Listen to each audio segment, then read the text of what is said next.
Halo semua penggemar drone.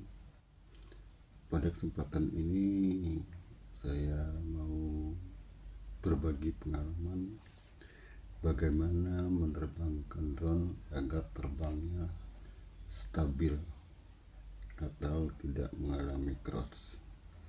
Ada beberapa hal yang perlu kita perhatikan. Yang pertama harus kita perhatikan yaitu baling-baling atau propeller ini. Jadi propeller atau baling-baling ini dalam kondisi dia bisa bergerak seperti ini.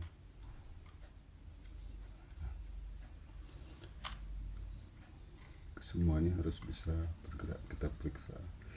Artinya jangan sampai baling-baling ini terkunci, jadi dia tidak bisa bergerak karena kekencangan daripada baut itu.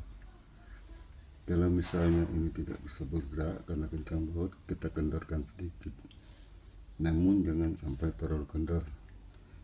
Khawatirnya nanti ketika terbang baling-baling itu akan terlepas. Kemudian yang kedua yang perlu kita perhatikan yaitu kondisi dari baling-baling atau propeller ini.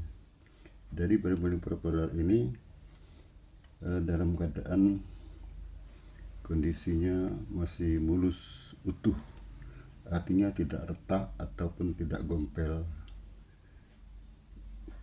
Karena hal ini juga akan mempengaruhi stabilitas dari penerbangan drone ini sendiri. Kemudian yang ketiga, kita perhatikan motor dari drone ini. Jadi motor ini dalam keadaan bisa berputar atau tidak ada terasa kalau kita putar seperti ini, tidak ada rasanya seperti ada yang mengganjal. Karena kalau tidak bisa berputar dengan lancar, berarti ada benda yang masuk ke dalam motor ini, seperti misalnya butiran pasir, tanah, ataupun daun. Oleh karena itu, kalau misalnya terjadi adanya terasa seperti ada yang mengganjal, drone ini kita balik, kemudian kita ketok-ketokkan sedikit, kemudian kita semprotkan dengan kontak liner sambil kita gerak-gerakkan sampai motor ini bergerak dengan sempurna dan tidak ada rasa seperti ada mengganjal. Kemudian hal selanjutnya harus kita perhatikan yaitu kondisi baterai.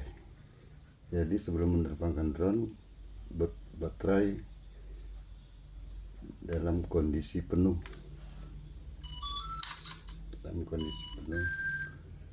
Kemudian selanjutnya yang perlu kita perhatikan yaitu performa dari keempat motor ini harus sama. Jadi jangan sampai ada salah satu motor dari drone ini performanya kurang bagus, yaitu misalnya lebih lambat dari yang lainnya. Salah satunya mungkin ada yang lebih lambat dari motor selanjutnya. Ini kita ketahui, kita arming dulu, kemudian kita lihat motornya. Kalau misalnya sama perputarannya, itu berarti normal.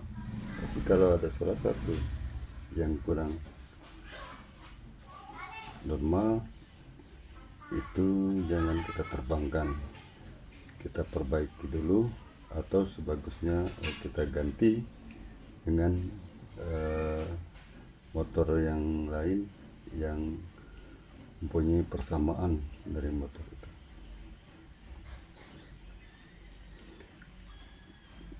Inilah yang dua hal-hal yang perlu kita perhatikan sebelum kita menerbangkan drone.